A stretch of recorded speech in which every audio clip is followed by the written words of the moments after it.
안녕하세요. 무설당입니다. 무설당의 참나 공부방에 오신 것을 환영합니다.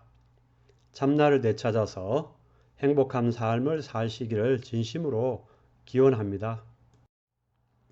이 영상에서는 본성에 대한 깨달음에 대해 말씀드리고자 합니다. 대승종교는 괴로움이 본래 없는 우리의 본성, 즉 무설당을 깨닫습니다. 그러므로 대승종교 위의 단계, 즉 동교, 일승교, 원교는 대승종교에서의 본성에 대한 깨달음을 기반으로 합니다. 따라서 대승종교와 동교, 일승교, 원교는 모두 도제가 아니라 이미 멸제입니다. 괴로움이 소멸된 상태, 즉 멸제입니다. 대승종교와 그 위에 돈교, 일승교, 원교는 수행인 도제의 결과가 나타난 것입니다. 사성제로 말하면 고진멸도해서, 즉 수행해서 멸에 도달한 것입니다. 멸제에 도달하고 보니 괴로움이 본래 없었고 이미 열반이었습니다.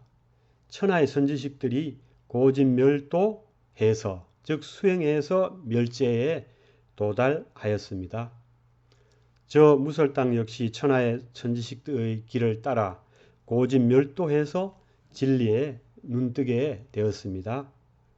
외람된 표현을 쓰면 도를 깨달은 것입니다. 도를 깨달았단 말은 사실은 틀린 말입니다. 왜냐하면 도와 깨달음은 능소, 즉 주관과 객관이 없는 상태이기 때문입니다. 도나 깨달음을 얻는 주체, 즉 능이 있고 도나 깨달음이라는 객체, 즉 소가 있으면 그건 도가 아니고 깨달음도 아니며 도를 깨달은 것도 아닙니다. 하엄경에서 능소가 다한 자리가 이름이 정각이니라 하신 그대로입니다. 즉 능소가 없는 것이 정각, 즉 바른 깨달음입니다. 하지만 세간의 어법상 그렇게 능소, 즉 주관과 객관으로 표현할 수밖에 없기에 도를 깨닫는다는 표현을 쓰는 것입니다. 그러면 진리에 눈뜬 느낌, 도를 깨달은 느낌은 어떤 것일까요? 말 없는 집, 무설당에 도달한 느낌은 어떤 것일까요? 도를 깨닫지 못한 사람도 도를 깨달은 느낌이 어떤 것인지를 경험하는 때가 있습니다. 참 조심스러운 표현인데 어떤 약물이나 어떤 신체적 접촉에 의해서 엑스타시, 즉 황홀경을 맛볼 때, 즉 무아지경에 빠질 때입니다. 깨달음을 얻은 많은 분들께서 자신의 깨달음의 경험을 그렇게 비유하셨습니다.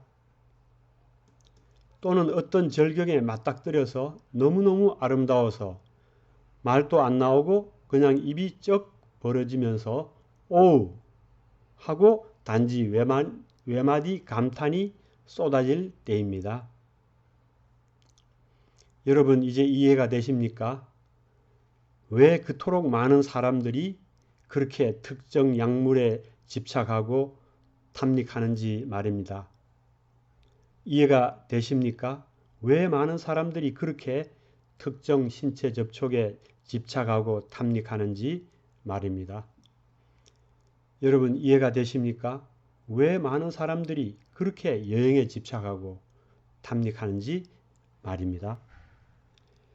특정 약물이, 특정 신체 접촉이, 여행이 진리에 눈뜨지 못한 사람, 도를 깨닫지 못한 사람에게도 도를 깨달을 때와 비슷한 기쁨과 희열과 즐거움과 행복감과 평강과 지복감을 주기 때문입니다.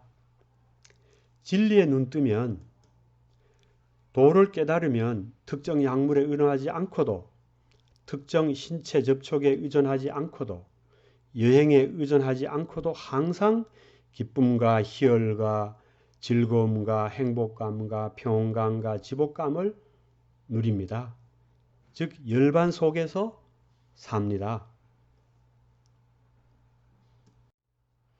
저 무설땅이 우리나라 여행에서 경험한 곳은 제주도 한라산 영실입니다.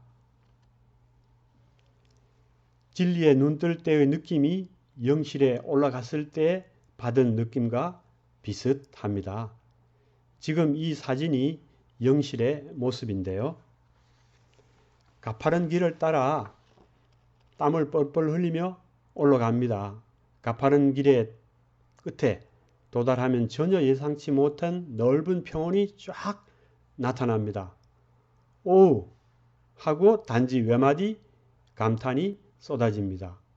바로 이때 받는 느낌이 진리에 눈뜨는 순간의 느낌과 흡사합니다. 그래서 그럴까요? 영실의 한문도 그에 딱 맞습니다. 영실은 영혼의 집이라는 뜻입니다. 서양 철학과 종교에서는 우리의 본성과 동일한 용어가 영실, 영혼 혹은 존재입니다. 따라서 영실은 영혼의 집, 존재의 집이란 뜻입니다. 바로 우리의 본성, 무설땅을 나타내는 말입니다. 제주도 여행의 백미는 역시 한라산이며 한라산의 백미는 영실입니다. 꼭 한번 올라가 보시기를 추천드립니다. 거기서 자신의 본성, 무설땅과 마주하는 체험을 하시기를 기원합니다. 밖으로는 영실의 절경과 맞닥뜨리고 안으로는 자신의 본성과 맞닥뜨리는 체험을 하시기를 기원합니다. 경청해 주셔서 감사합니다.